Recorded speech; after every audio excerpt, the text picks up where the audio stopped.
bisa semua nggih. Jadi apa yang ibu-ibu dapatkan dari pembelajaran kita hari ini tadi tentang memulai usaha dan pengelolaan keuangan. Bagaimana? Ya, Bu Erna, memulai usaha harus dengan perencanaan yang matang. Ye, harus ada rencana pemasaran. Betul, Bu Siti. Terus harus ada pencatatan keuangannya juga.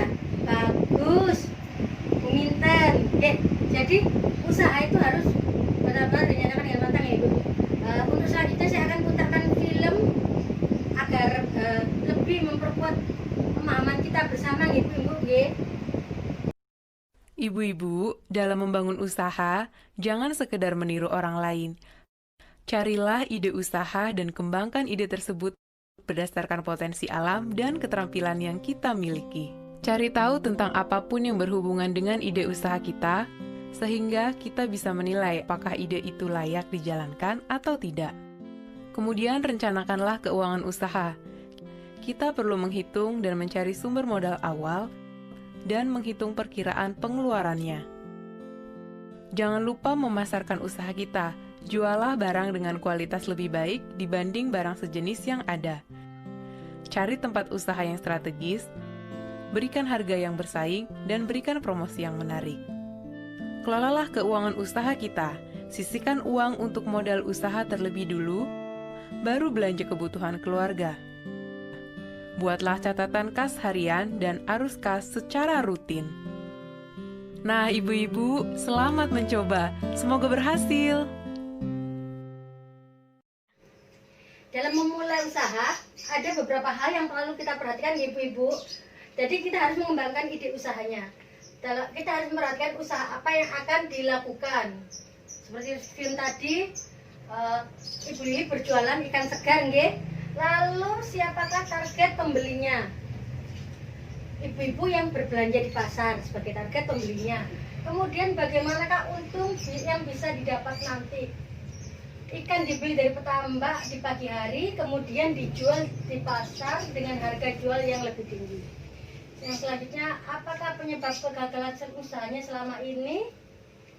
Ikan yang dijual tidak dapat bersaing dengan ikan lainnya. Jadi dalam memulai usaha, ibu-ibu, kita harus memperhatikan beberapa hal.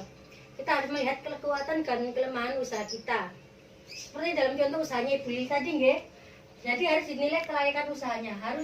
Kita harus melihat apa yang mendukung usaha dan menghambat usaha itu. Seperti usaha Bu Lili tadi, kekuatannya adalah apa saja kelebihan usaha kita dibandingkan usaha lain. Jadi Bu Lili bisa memiliki keterampilan untuk memasak ikan, bumbu balado tadi, nggih. Lalu ikan yang dibeli pada sore hari cukup murah. Itu kekuatan untuk usahanya Bu Lili. Lalu dilihat peluangnya, peluang apa saja yang ada di luar usaha kita, namun dapat memberikan dampak yang positif. Peluangnya adalah belum banyak penjual ikan matang di daerah itu. Nah, tapi juga ada kelemahan. Jadi ada hal-hal yang menghambat usaha tadi, yaitu kelemahannya apa saja kekurangan usaha kita dibanding usaha lain yang sejenis. Untuk usahanya Bu Lili tadi, dia tidak memiliki banyak variasi masakan yang dijual. Jadi untuk agar pelanggannya tidak bosan, setiap berapa hari sekali menunya diganti. Kemudian ancamannya, apa saja yang ada di luar usaha kita, namun dapat memberikan pengaruh negatif, yaitu ketersediaan ikan terbatas karena jamur yang menyerang. Yang kedua yaitu harga ikan yang meningkat karena ketersediaan terbatas selama ikan terkena jamur. Ibu-ibu, untuk memperkuat pelatihan pembelajaran kita hari ini, saya harap nanti ibu-ibu di rumah membuka buku pintar halaman 38 sampai dengan 48, nggih, dan dipraktekkan. Jadi jenengan isi sesuai dengan pembelajaran kita hari ini. Coba diisi, memulai usahanya bagaimana, ide usahanya bagaimana, lalu untuk pemasarannya bagaimana. Jangan coba diisi dulu di rumah untuk latihan. Jadi terapkan sesuai dengan apa yang jenengan pikirkan masing-masing, ide usaha apa yang ingin jenengan lakukan. Nggih, Bumbu, nggih, bisa kan, nggih? Nah, untuk selanjutnya saya ingin ibu-ibu melihat film berikut ini. Ibu-ibu, uang rumah tangga perlu dikelola agar pengeluaran bisa seimbang dengan pendapatan.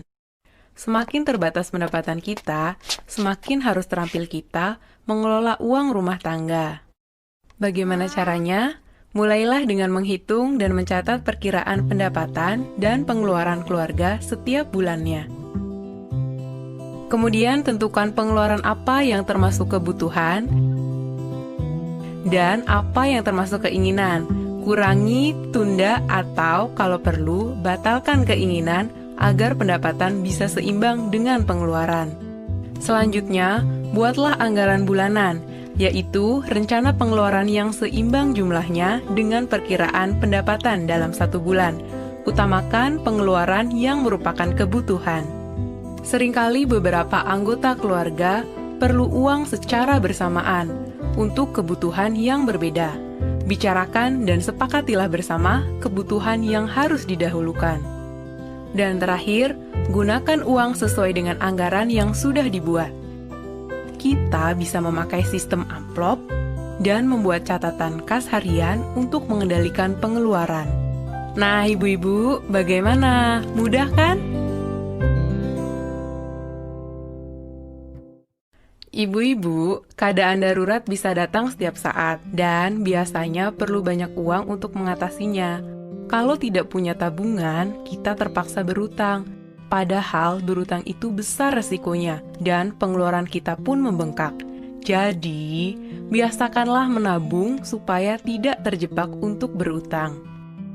Sisihkanlah uang untuk ditabung segera setelah kita menerima pendapatan. Menabung tidaklah harus banyak, yang penting rutin dan disiplin. Menabunglah secara terencana untuk memenuhi kebutuhan tertentu, misalnya untuk mengumpulkan modal usaha.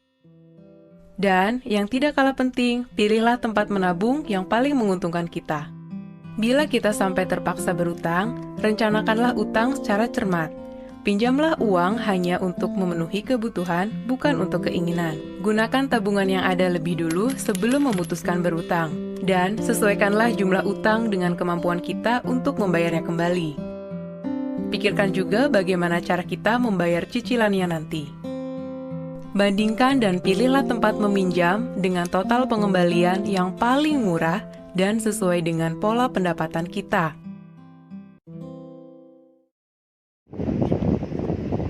Ibu-ibu, kita sudah sampai di penghujung kegiatan kita hari ini.